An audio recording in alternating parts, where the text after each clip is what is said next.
જેને લઈને મુખ્યમંત્રી ભૂપેન્દ્ર પટેલ વિધાનસભા પહોંચ્યા છે અને આ તમામ કાર્યવાહી ચાલી રહી છે.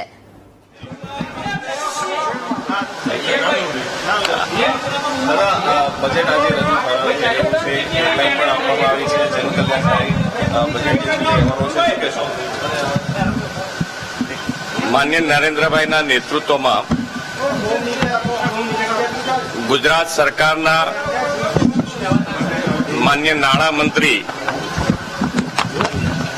કાનુભાઈએ અત્યાર સુધી પણ જે બજેટ આપ્યા છે એ જનજનના હિત કલ્યાણકારી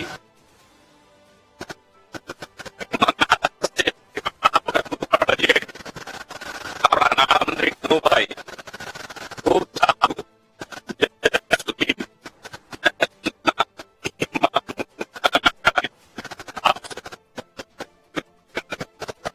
પ્રતિક્રિયા છે તે સામે આવી રહી છે.